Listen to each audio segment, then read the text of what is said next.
So they're a fantastic firm. I've really enjoyed getting to know more about them and the work that they do over the last year or two, and really excited to now turn it over to Ben, Chad, and Lori to talk to us more about Investor Group Services. Great, really appreciate that. Thanks very much, Navan and Japheth. I'm just going to pull up my screen here. Okay. Great. So let me start with a bit of an introduction to us and our firm, and we'll start with the team on the call today. So my name is Ben LaPres. I'm a vice president at IGS. I started in the firm really in 2017. I was an intern between my 2 years at Harvard Business School, and then I rejoined full time when I got out of there in 2018. My background is actually in aerospace engineering, so my switch over to consulting was very much a career change post MBA, which I'm sure there might be some questions about. And then I'll introduce my teammates, Lori and Chad. Great. So my name is Lori. I joined IGS in 2016, the same day as Chad, actually. So we have that in common. Before IGS and before my MBA, I did investment banking for Citigroup. I was in a cross-sector team there. And before Citi, I was at college here in the US. And before college, I was in Romania, which is where I'm from. Thanks, man, Lori. As Lori said, I've also been here since 2016, Chad, Benoit, and now vice president, but I began as an associate right after college in 2016. Prior to that, in college, my background was really focused on quantitative and qualitative social sciences research, particularly related to healthcare and public healthcare. So consulting was a little bit of a new foray for me, though in some ways methodologically similar, but it's ended up being a good fit. Great, thanks. And then just to talk a little bit more about our firm. So we're Investor Group Services, or IGS. We were founded in 1998, so we've been around for about 25 years now. And we specialize in consulting engagements predominantly for private equity investors, for the investment banks that they work with, and for the portfolio companies that they invest in. So everything kind of touches, the private investor life cycle. And we do a lot of different engagements to support that investor life cycle, right? So kind of a key use case that clients call us for is what they call commercial due diligence. So it's an evaluation of aspects of their investment thesis as it relates to the commercial markets that they're investing in and the specific assets they're acquiring, right? So they want to know about, how large is a market? What are the prevailing market dynamics that are going on? How well positioned is a target asset that we're thinking about investing in? What's going on competitively? Who does this company need to compete with? Once those investments are closed, we do a lot on the portfolio value creation side. So we want to help our investors and now their management teams at their portfolio companies, to grow and really increase that equity value. That's what the investors are after, right? So we want to help their portfolio companies grow and succeed in the markets that they get into, and do a lot there with, where could a company expand? Is a company's pricing correct? Is there some sort of emerging competitive dynamic that they need a little help navigating? And then at the end of an investment hold period, we'll usually get engaged too on the sell side. There we work a little bit more hand in hand with investment bankers that our investor clients may have hired to help them manage one of their exit processes if they're going to sell out from an equity investment that they've made and prepare an asset for sale. We do a lot of sell side support and analysis to, do a preliminary sort of answering of the tough questions about a given asset, a given investment. If there's some market dynamics that an investor knows that the next buyer, the next investor is going to be interested in, is going to ask about, we can work with those investors to get those answered ahead of time, so that there's a good sort of understanding of what's going on, as an exit moves forward. Talking a little bit more about sort of the transaction-related services we do relating to the initial investment and the exit from an investment. So there we call that, buy-side and sell-side diligence. Again, a lot of validating sort of the investment theses that our investors might have. we do a lot of primary research at IGS. We really regard that to be a very important part of the work we do. So there's a lot of direct interviews that we're conducting, with the customers of a target company, the customers, to get their feedback about how the performance of a given asset has panned out over the past couple of years, how the relationship is going. But we also want to talk, more broadly in the landscape. Are there distribution partner, channel partner relationships that we want to interview and understand the dynamics in the channel? Are there competitors that it makes sense for us to speak with so that we can understand, more broadly in an industry what's going on? And so we want to take all that sort of primary feedback and do a lot of the kind of standard secondary work, the crunching of data, the understanding of, different metrics, building of different market models, and kind of, put that together into a comprehensive set of findings for our investor clients to use as they're thinking about getting into and exiting from an investment. The key issues that we touch in those engagements really fall into kind of 4 big buckets. I've talked a little bit about the market dynamics piece of it. We're doing a lot of market sizing. So, those case interviews where you're being asked to size a market, it does have a real world component. We focus very much on that here at IGS. Understanding the market drivers, certainly understanding macro dynamics. So, right now we're coming out of COVID. There's a lot of inflation going on. There's likely going to be, an economic recession of some sort. How is that going to affect the market that you're investing into, right? We do a lot with the voice of the customer. We're interviewing, again, doing that primary research, getting the feedback directly from the stakeholders rather than, trying to find it another way. And then getting into what competitive dynamics are going on, how are these competitors selling to their end customers, what's going on in the channels, and then finally a lot of evaluating growth opportunities. We want to take a look at, not just what's important for this investment, but how could an asset grow moving forward. And we do a lot to dig into what those possibilities are and how well positioned a given investment would be to target some incremental opportunities. But then in between kind of that entrance and exit point, we want to help on the portfolio side as well. So we're doing a lot with, the management companies of the management teams of companies that private equity investors are bought into, to help them evaluate their business models and understand, where they might have some pain points and how can they grow going forward. So key questions about, where could some aspects of the service model or the product set be improved? Staying in touch with your customers, making sure they're all satisfied, making sure the relationships are going well. Understanding adjacencies that could be expanded into. Is there a new set of product or services or another new set of customers that the company is well positioned to serve? How actionable is that? What would a given company need to do to get into some of those markets? And then a lot in terms of, ongoing operational support, integration, how could you make additional add-on investments to a given portfolio investment? What would you need to do to really bring that into onto a platform and position it for future growth very well? What aspects of a portfolio company's performance are maybe lagging some of the industry best benchmarks? Where might there be a problem that we need to dig into a little more with that? How can we advise these management teams on how to solve those problems? And then digging into a little bit of, pricing optimization, cost reduction, positioning a company's offering for wherever they are in the macroeconomic cycle or the business cycle or the competitive landscape. So we want to help on kind of all those different angles as investors have, bought into these companies, look to help them have the right positioning to succeed and answer some of these hard questions. And then a little bit more about our team. So that was a lot about kind of the engagements we work on. So in IGS, we're based here in Boston, Massachusetts, right downtown in the Back Bay. There's about 60 of us on the consulting professional side. So we are, very much a boutique firm, but small and growing and eager to expand a lot more, frankly.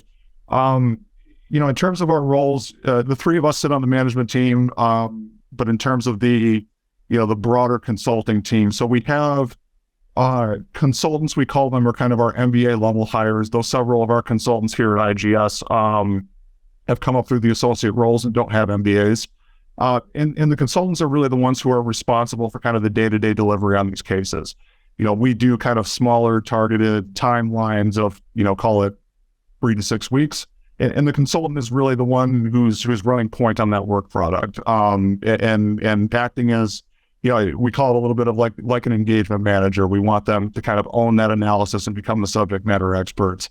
And then at the undergrad level, we have the team of associates. So associates, again, are usually out of college, and they're the ones kind of supporting the on-the-ground work with managing our primary research efforts that I spoke a little bit about. So our associates will typically be in charge of a team of our direct market researchers who are making calls into different stakeholders and understanding key aspects of the thesis and questions that our clients have.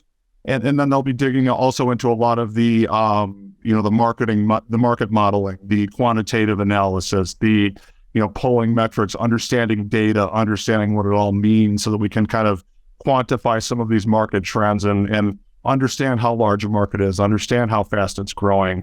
So smaller targeted teams, and we really look to, our consultants look to our associates. Everybody is really called upon here to, get their hands dirty and contribute and really get the answers for our clients. In terms of the team composition, I know there's some questions about that. Again, we have a smaller teams. So, a consultant running point and kind of 2 or 3 associates supporting a consultant. Our timeline is, call it 3 to 6 weeks. They might be a little bit longer if it's kind of more of a strategic portfolio engagement.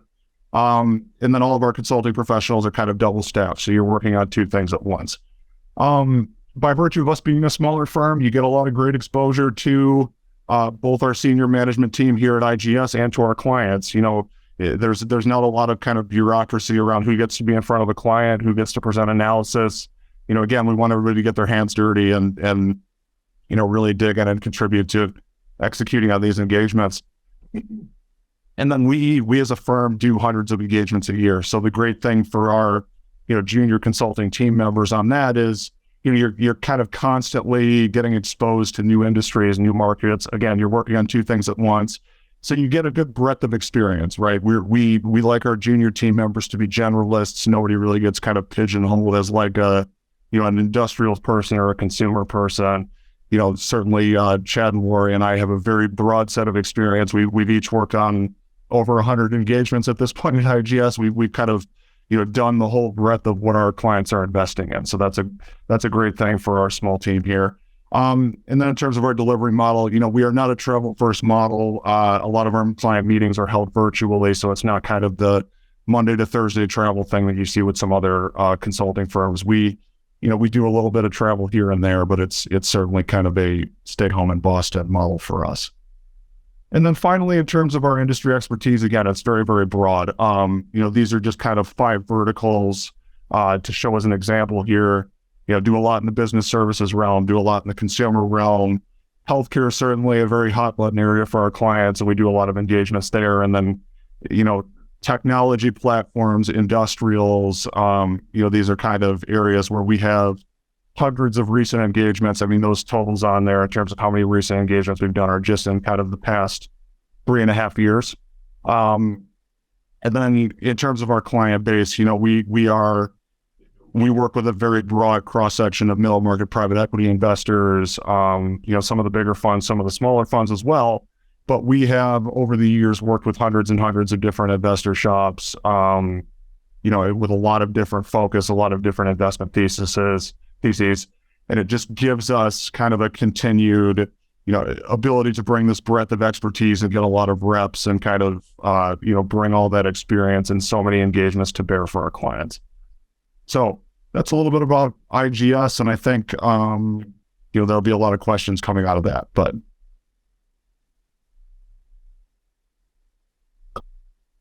Amazing. Ben, thank you so much. I learned things about IGS that I didn't know, and it's my job to follow the industry and keep track of, the 500 plus firms out there doing amazing work. So really appreciate that comprehensive yet pretty fast-paced review of who you all are and what you do.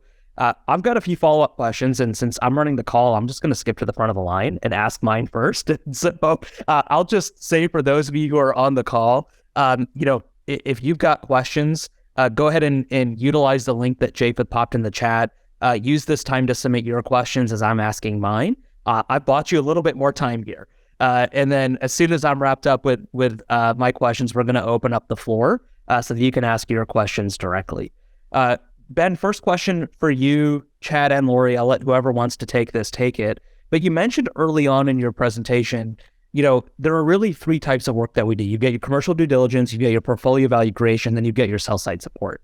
Can you give me some kind of percentage breakdown as far as, hey, you know what, like 50% of our engagements are CDD and 25% is sell side support and 25% is the rest? Like, do you have a sense of, like, if I was going to join IGS as a consultant, what type of work I would be doing? Would I be over-indexed in one type of engagement versus another?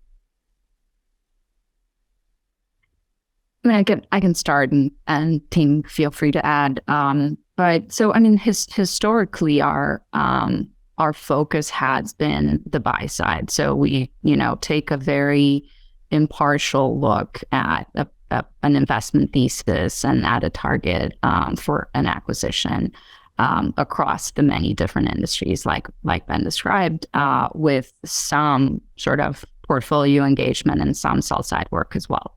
That being said, in recent years, we've started doing a lot more of the portfolio work, and we are actively moving and hiring more for those types of engagements. So we've one of our most recent hires, one of our senior MDs, specifically is overseeing that portfolio work, and our goal is to grow that work substantially.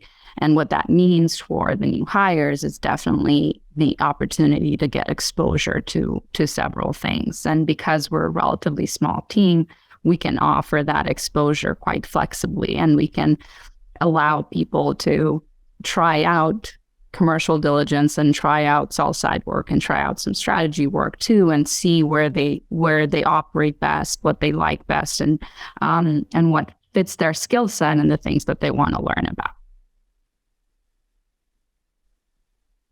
Amazing. Chad or Ben, do you want to add on to that? No pressure if not. No, I would say I would think about it like, even going forward, I'd assume for at least the next several years that probably 50% or more of your time is probably on that kind of core buy side CDD. But again, I think more opportunities for folks to focus on, other types of projects that they're potentially interested in going forward. Amazing. It seems like CDD being the focus is a good driver for other work later too. We've all been on CDD engagements where the management team will call us back, right, and need some portfolio help. So it's kind of a good base for us to be strong in, but lots of expansion opportunity elsewhere as well. Absolutely. I was going to say CDD is almost like the top of the funnel. Yeah. So that makes sense.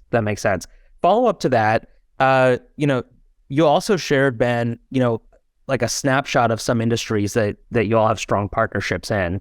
And question in a similar vein I know you don't have a specific industry focus, but are there certain industries that you feel like IGS has built up more of an expertise in over the years that you're over-indexed in? I know you mentioned healthcare specifically, you mentioned industrials, so were those kind of industries that I would be playing more in if I was a consultant, or was that really just truly a representative sample because you couldn't fit everything on a slide?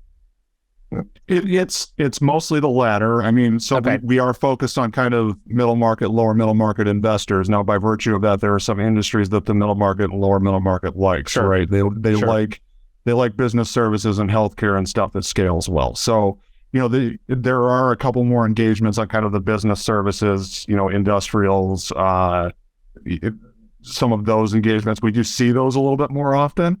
But again, these investors are looking for great investment opportunities, and that's not limited to a certain area. So, a lot of consumer work, a lot of industrial work, a lot of these niche technology companies. So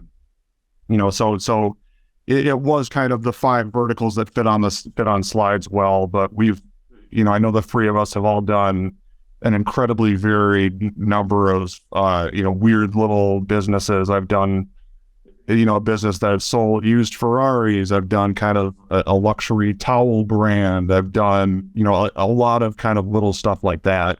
So it certainly is never boring. Our clients will call us up with some new interesting thesis that they're thinking about, and they'll be like, "Oh, interesting. I don't know that anybody knows anything about that. Let's go get the answers." Ben, you stole the words right out of my mouth. I was going to say, it sounds like it's not boring. Because Right. every 3 to 6 weeks, it's a brand new business problem in a brand new industry. Right. And what I say sometimes to our candidates is like, look, if you're in a case that you're really not feeling like you're passionate about, or you're just kind of not feeling it, like it's over in the next 3 to 4 weeks. So you just got to kind of stick it out, and then you'll be working on something new, which is great. We don't do kind of the 9-month engagements here where you're just kind of trying to slug it out for the long run. I'll tell you what, I was going to say, the Chad. flip side of that, I think, is like, as an individual, like, I think there is opportunities to, like, over time, as you spend more and more time at IGS, to kind of be the go-to or the point person for a particular industry, right? Like, as Ben said, like, these investors do kind of follow themes and trends. And so there's often projects that are related to each other. So I know, like, Lori and I, for example, have both done a lot of healthcare projects due to, personal interests and, some of the cases that we found most interesting over the years. And so now when, new healthcare engagements are coming in, like, folks will often look to us for those. So I guess you don't want to make it sound like it is, I think there's a way to find the balance between the generalist nature of the firm, and there's still opportunities to kind of go after and focus on areas that you are interested in. Yeah, exactly. I think just building on what Chad is saying, like, we can basically accommodate that full spectrum of people who want to be true generalists and people who want to informally express preference for a sector or a couple of sectors. And there's benefit to that. And what I will say to the not boring portion is, even if you do a lot of work in the sector, like in the healthcare example, I mean, the ecosystem is so broad, and our focus on different engagements can be very different. So even within diligence, in one project, we'll be focusing on, can this target scale nationally in multiple locations, and where should it scale? What are the best states or metro areas to scale this to? In another project, we would focus on how strong are the relationships between this asset and its referral partners or other types of stakeholders. So the questions can vary a lot, even if you have a certain sector affinity. I love that. It sounds like it's the best of both worlds. And for me, if I was a candidate examining IGS, the short engagement length would be a big feature for me. So I hope everybody caught that, because that would definitely be something I'd be interested in. Lori, just to follow up on that. So Ben mentioned, like a lot of the work that we do is for middle market and lower middle market private equity. For those folks on the call who aren't familiar with the world of private equity, can you just give us some definition around what middle market and lower middle market means? Yeah, for sure. I mean, so that's certainly our core. I mean, if I had to give a range of revenues of companies that we look at, it's very wide, and that's sort of sector dependent, right? So we look at, SaaS companies that might have revenue of 10 million or even slightly below. But we can also look at distribution companies that have revenue in the, tens or maybe hundreds of millions. So the definition of middle market, I guess, spans a lot of different things. But I will say that sometimes our clients are sector specialists, so they will be in that, particular niche. But that's sort of the gamut. That's helpful. So I couldn't help but notice when Ben walked through all of your introductions, all three of you have been at the firm for, I think, 7 years now. And so that's a little bit rare for consulting firms, like that length of tenure. And so I'm just wondering if all three of you could just quickly talk to us about why you've stayed. I'm sure you've had exit opportunities and chances to leave. I'm happy to jump in first with this one. I mean, I guess we've touched on some of these themes throughout. Like, I like to think of it as potentially three different ideas that have kept me at IGS. Like, one is the type of work. Like, I think that these short-term projects, getting to look at a wide variety of industries, getting to, like, I think I'm just a generally curious person. So getting up to speed on an industry really quickly is something that, again, keeps things exciting, keeps me engaged at work. And so intellectually, it just, feels like a good fit there.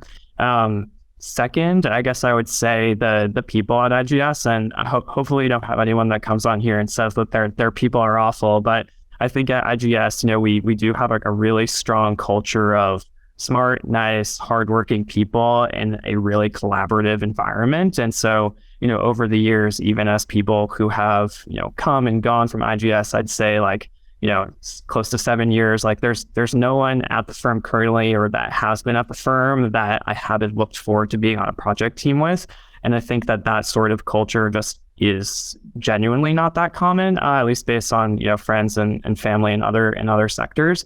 And so it's just been a really great environment. I think it's the type of place where folks will take time out of their day to help you, even if you're not on their project team. And because we're all living and working in Boston, like do genuinely kind of get to know each other pretty well. And then lastly, like as Ben started out the presentation, we're a smaller firm, but we're growing a lot. And I think that creates a lot of opportunities for folks to take on more responsibilities more quickly. And so it's been a nice kind of two-way street. As I've invested my time and energy into the firm, I feel like IGS has also invested in me. And so I started as an associate, and being able to kind of, take on new and different responsibilities as a senior associate consultant and now part of the management team. I feel like even though I've been here for 7 years, have had more like 4 or 5 different roles and have been able to, develop different skills along those lines throughout that time. So again, just has kept it engaging, and I don't necessarily see a ceiling to that just yet, which is great. Yeah, I mean, I definitely echo pretty much all of Chad's points. Just that maybe just expanding a little bit on the skill set and the learning point, because I feel like that's kind of what keeps you going in a job. And there's sort of the element of people management as a consultant that is sort of, I mean, for me, that was sort of a new skill because I didn't get much exposure to it in banking.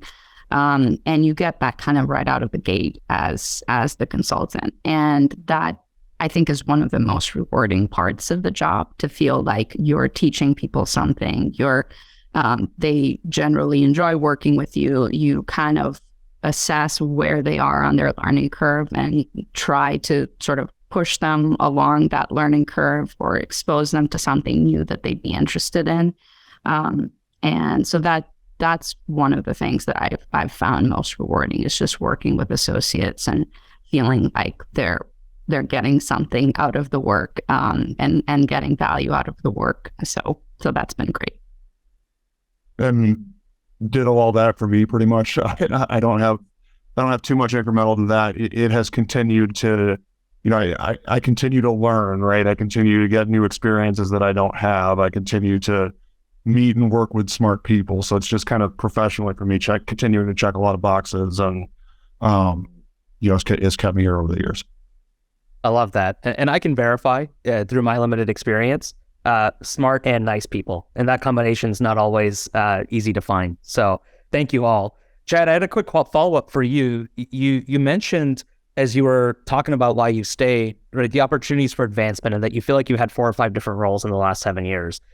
Does IGS have a defined promotion pathway? Like after 3 years as a consultant, I've got the opportunity to join the management team, for example. Is there anything like that exists? Or is it just dependent on my own individual performance? Yeah, good question. I mean, I just kind of echo what Ben laid out at the beginning. Like, I think there is a defined pathway in terms of, when someone joins as an associate, like they're really kind of the master of this, the primary research process, and that's kind of their critical input to an IGS project. Moving on to the senior associate role, you're kind of the one that's focused on the quantitative modeling and kind of digging into the quantitative research and pre-existing research that's out there. Consultant, as everyone has said, is kind of more of the day-to-day engagement or project manager.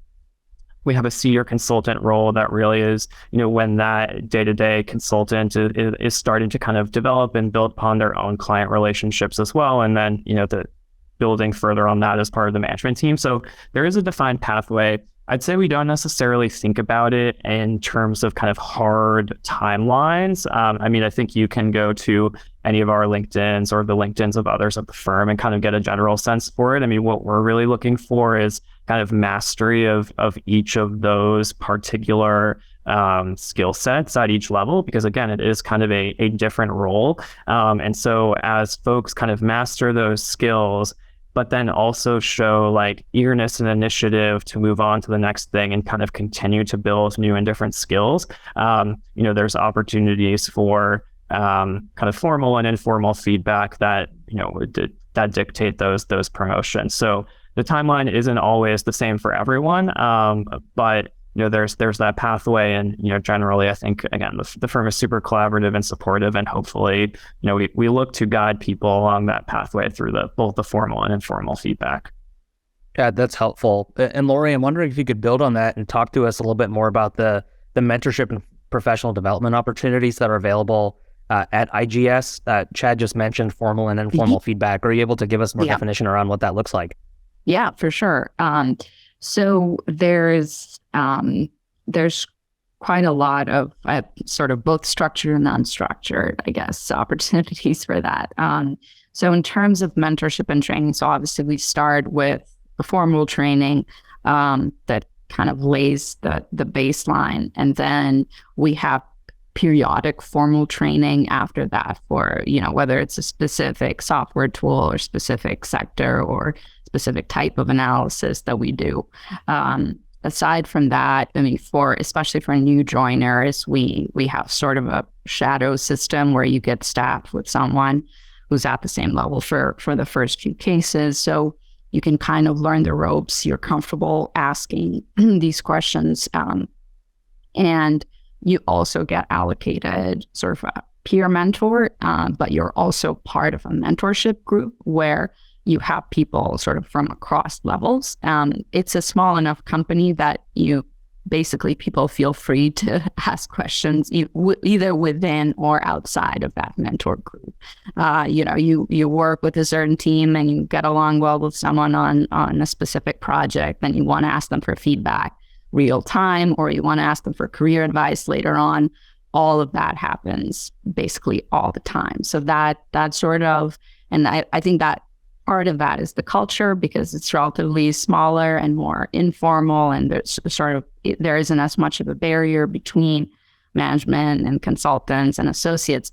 But and you can have those discussions, and part of it is also the nature of the work. You get opportunity for pretty quick feedback cycles because you finish a case in a month or a month and a half, and so you'll get a formal review maybe every 3 or 4 months, and that will include maybe 5 or 6 cases. And so that will have a richness of feedback that you may not otherwise get from a lot of different people. And then obviously we have sort of, another formal review cycle every year or so, but there is sort of that every few months, let's recap all of your cases and kind of see what the picture looks like. I love that. Just a couple minute warning. I've got a few final questions I want to ask you all, and then we're going to open it up to the folks on the call. So if you haven't submitted your question yet, please go ahead and do so, because we're about to get to the open Q&A portion of today's call. But Ben, let's say I'm listening today and I'm like, you know what? This sounds amazing. Like, I love the work that you all do. The culture sounds great. I want to live in Boston, or I'm already based in Boston, but I'm not like currently an undergraduate or an MBA student. Are there opportunities available for me as a lateral hire? We're always on the lookout for great talent and, great prospective team members. So the answer to that is yes. Per the conversation, we've got a lot of growing to do, and we're always kind of on the lookout for that. Right. So, people who are interested in that, I know we've shared a link here. There's a careers link on our website as well that has a little bit more information on both the associate and the consultant role, and information on how to get your your resume and your cover letter in here. And then we also keep our LinkedIn pretty updated as well. So there's a couple places to check there. But to answer the question, yes, we are always kind of on the lookout for, great prospective team members. Amazing. And are you able to give us some inside info on what we can do to stand out in the recruiting process? Is there anything that you feel comfortable sharing? So it's a pretty traditional sort of consulting interview process. We're doing behavioral fit interviews, and we're doing case interviews as well. I'll let Chad and Lori speak to the behavioral side of it because I do a lot of the case interviewing. Casing is challenging. It's challenging for everybody. I do think there's some practice that you need to do with it. So, get your copy of Case in Point and read it, do cases with, your friends, and, make sure you've got some reps under your belt before you step into the interview with kind of any firm, not just IGS, right? But in that case interview, what I'm really looking for, given that we're a smaller team and given that we ask a lot of our consultants to kind of, move the ball forward and answer tough questions for our clients, we're really looking for people that can drive that case forward, right? It's not just, can you take some numbers and do the math correctly, though that is a part of it. You're really looking for, where might I need to make an assumption? Where else might I be able to look for a better answer here? How can I kind of get more comfortable with whatever answer I'm coming out with? We're really looking for kind of that, thought leadership on the case side of things. And I'd say that most of our, sorry, go ahead, Lori. No, I was just going to add something to the case. I think like my suggestion would be to sort of use the practice to make you feel comfortable with the format and the types of questions and some of the tips and tricks. But what we'd really love in an ideal situation is to get the sense the person is thinking about the actual question in real time and answering in sort of a natural way and thinking about the nuance of their answers rather than sort of applying a framework. So kind of build on that framework and tailor it in a way that you would do in a normal conversation where you talk about something where you maybe give examples or you provide additional nuance. So kind of looking for that. Are you able to think really well on the spot? And are you able to be structured and organized? And I would just say that most of the time when we're doing case interviews, they're based on real IGS projects. So if you go to our website, there's an experience tab. Not to say that those will be the cases, but one, you'll get a sense for the wide array of projects that we work on beyond what Ben said. But two, if you're thinking about what would be the key issues in this industry, you're probably ahead of the curve. In addition to kind of the market sizing math, we usually like to throw in some questions. They're asking folks a little bit more about if this were a real IGS project, what would be some of the key points that you'd investigate? And so thinking about that beyond just the how am I going to do the math out to get to the market size, I think is really helpful and helps someone to stand out relative to the folks who, maybe they've done the prep, but they can't necessarily envision what this looks like as a real project.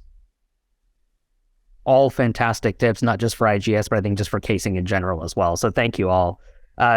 Japheth, as you're pulling up the questions that folks have submitted, Chad and Lori and Ben, I might just quickly ask you if you could share your favorite memory from your time at IGS just very quickly as we transition over to the open portion of our Q&A time. Well, I guess, go ahead, Lori, you can go. No, go ahead. I know I'm putting you on the spot. I guess I don't necessarily have one specific memory, but in the dinosaur ages before hybrid work, when I first started at IGS, I think like any consulting firm, you're often working at least a little bit beyond kind of the typical 9 to 5.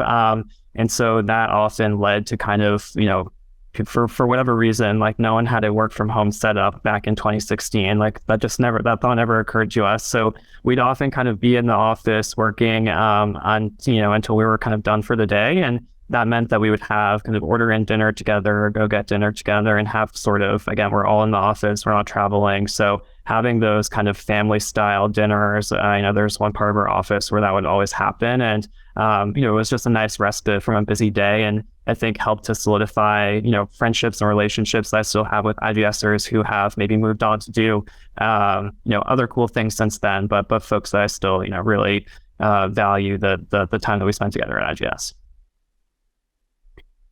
Yeah, I mean, it's hard to, because, favorite memory feels very retrospective, and we're still looking forward to more. But I think along Chad's lines, people hang out Friday at 5 after work in the kitchen of the office. And that's just a nice testament to the fact that people enjoy spending time with each other and getting to know each other. And just kind of the friendship and the camaraderie.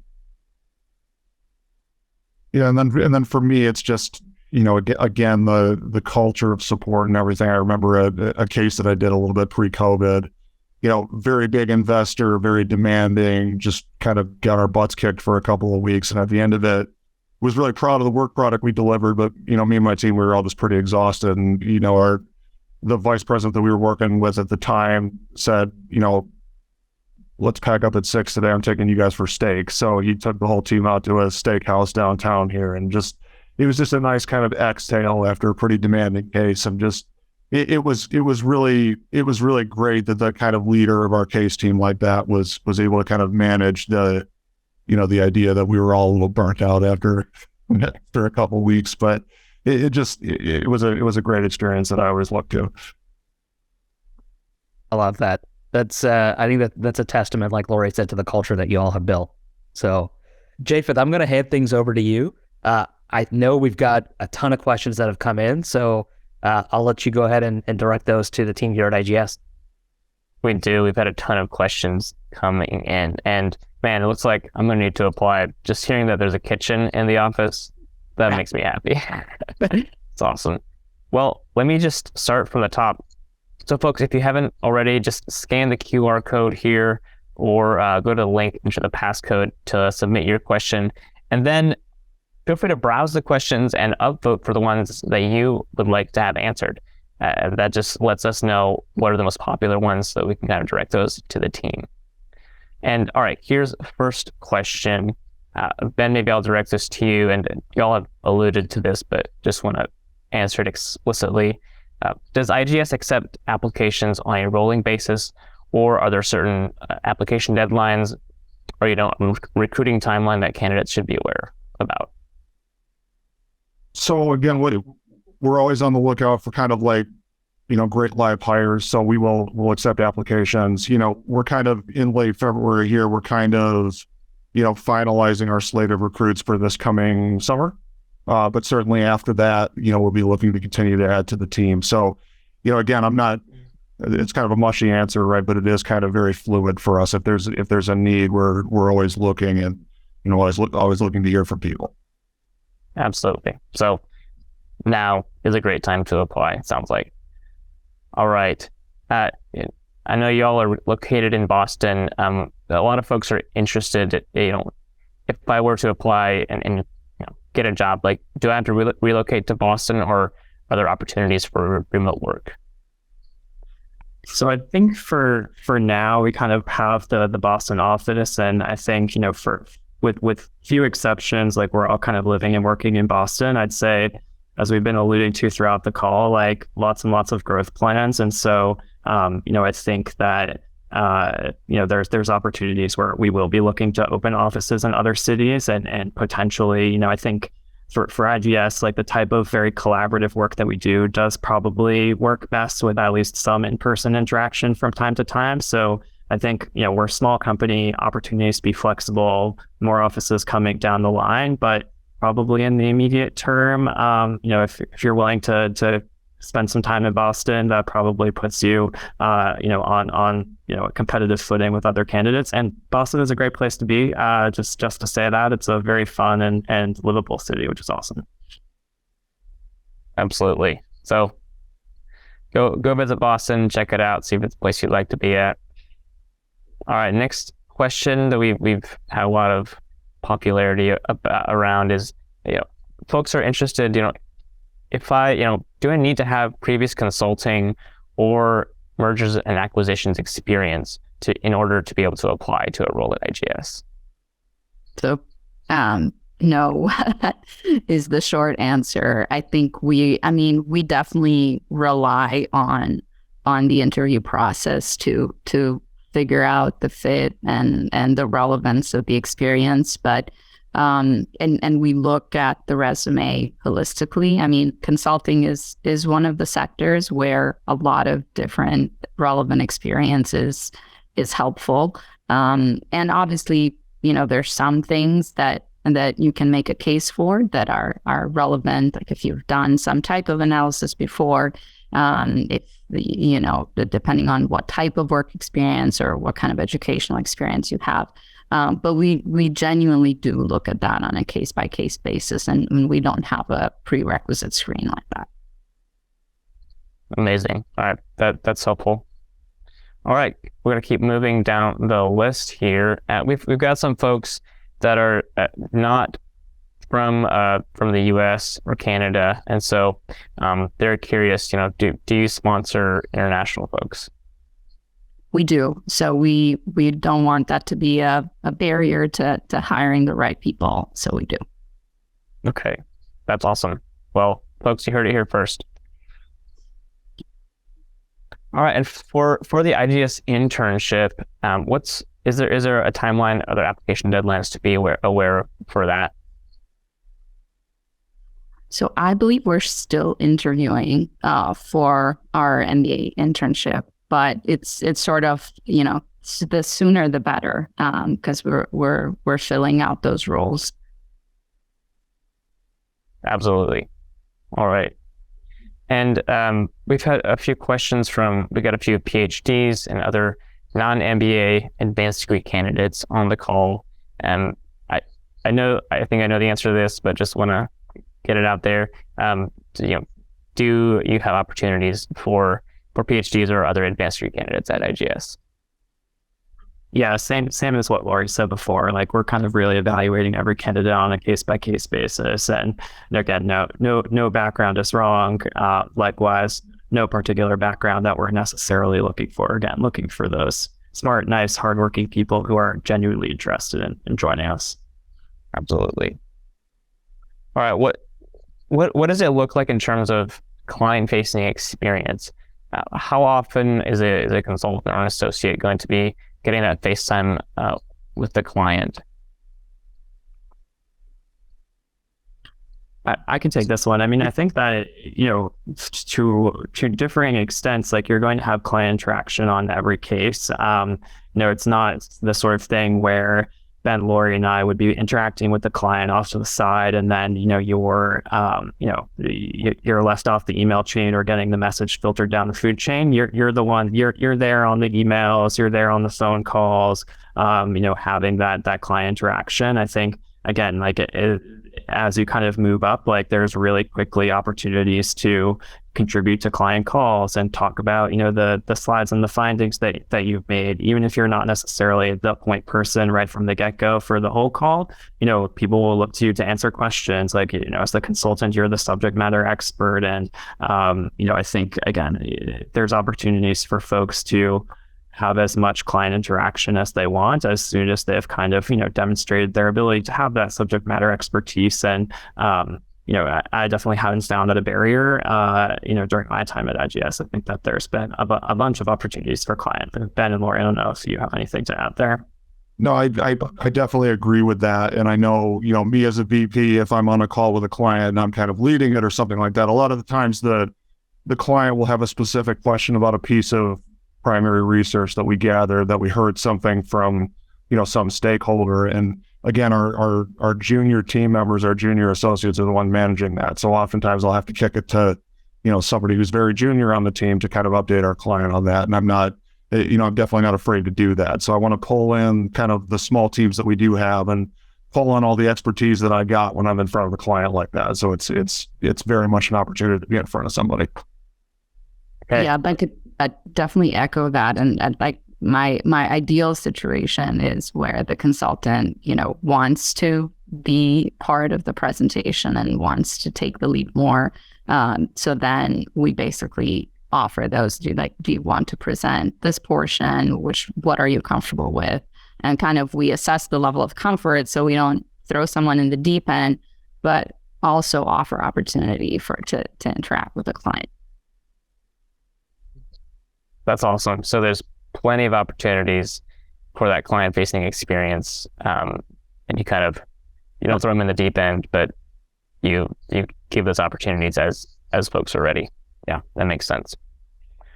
All right, and then those client meetings, are those all in the office virtually? Are y'all working from home? We've had a few questions about, what's your working model? So are you meeting your clients in Boston? Is it all, Zoom, Teams meetings? What does that look like now? And then, do you expect that to shift over the next a couple of years as we keep emerging out of this, kind of post-COVID landscape?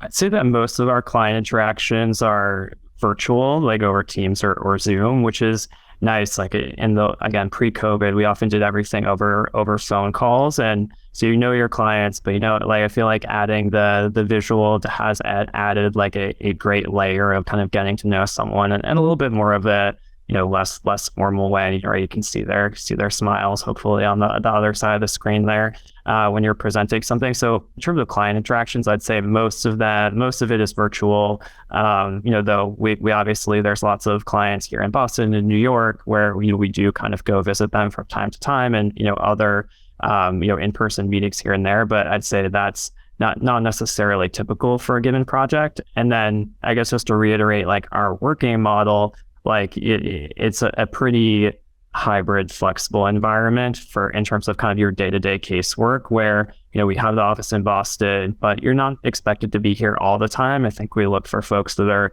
looking to be here in the office most of the time, but there's definitely flexibility to be out. Like Lori is at home today, Ben and I are in the office. Like we didn't pre-plan that. There's not set days. It's just what works best for you. And so I think our work is likewise a little bit of a hybrid environment on day to day.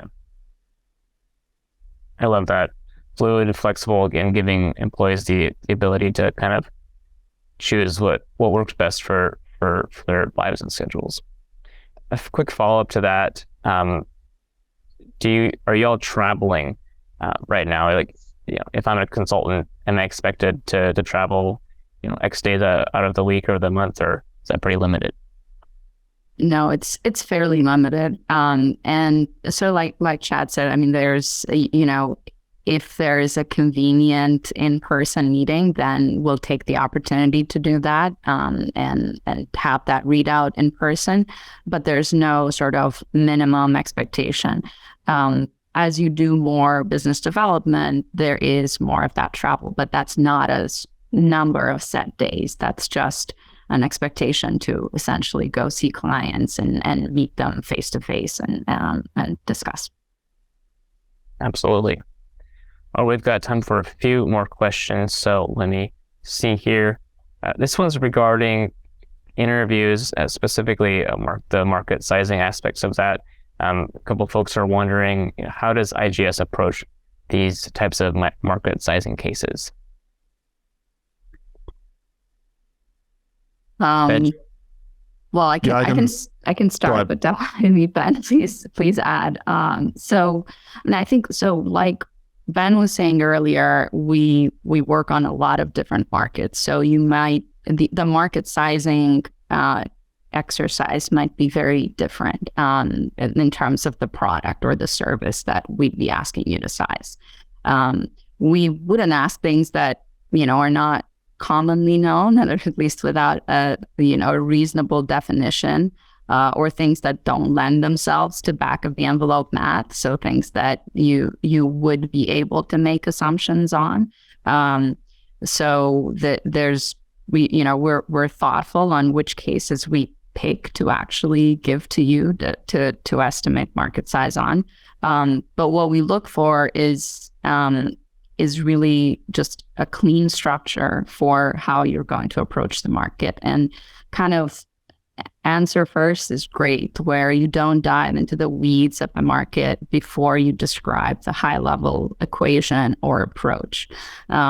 So you kind of describe that first, and then you go into confirm that that approach makes sense, and then you go into each of the elements and see whether you need to make assumptions or whether there's data. So it's not terribly different from a regular case interview, but we are looking for a certain formula, breaking that down into components, understanding what the components might be, but then what the takeaways from that are. So what sort of the logic behind, or the business intuition behind the assumptions is.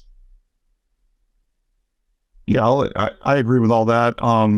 And again, we're looking for people that can kind of be in the driver's seat for that conversation, right? So again, lay out a nice clean structure, kind of make sure it makes sense. Where are you trying to end up with this structure?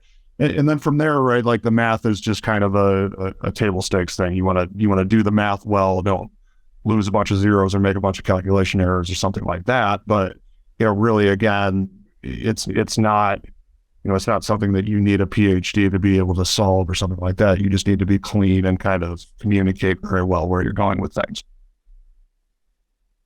Amazing. Thanks, Ben. Thanks, Lori. All right, we got final question here just to land it. Somebody's asking, what's the best way to stay connected with the firm? I know you mentioned LinkedIn or other channels or website. Can I reach out to one of you or another member of the team if I'm interested in, if I have some questions I want to explore further? What's the best way to get in touch and follow along? Yeah, I guess I would say our website, igsboston.com. That, again, as I said, has the bios of the different management team members, has a bit of our experience and the roles that we're recruiting for. LinkedIn, I think we keep that pretty up to date, particularly when we're hiring for specific roles. So definitely check that out. And then, recurring theme over this whole conversation, hopefully it came across that people at IGS are eager to talk about IGS and we're excited to be here. So I think all of us get, LinkedIn messages all the time and we're more than happy to set up time to chat with folks or answer questions. So definitely, don't be a stranger there either. I love that. All right. That's going to do it for a Q&A, and I'm going to turn it over to Aman to land the plane. Sure. Thanks, Japheth. Thanks, everybody, for your great engagement and your great questions today. Thank you to Ben, Chad, and Lori for spending an hour with us. I know that that's a big commitment during such a busy time of year, so thank you for coming on and sharing more about IGS. Like Japheth and like Chad just mentioned, stay in touch with IGS. Reach out on LinkedIn. Go to the website, learn more. Apply for an open role if you're a good fit. We really strongly recommend checking out what's available at IGS because they're a great firm that's doing amazing work. So with that, we'll close the call. Thank you, everybody, for joining us today. Have a wonderful rest of your Tuesday.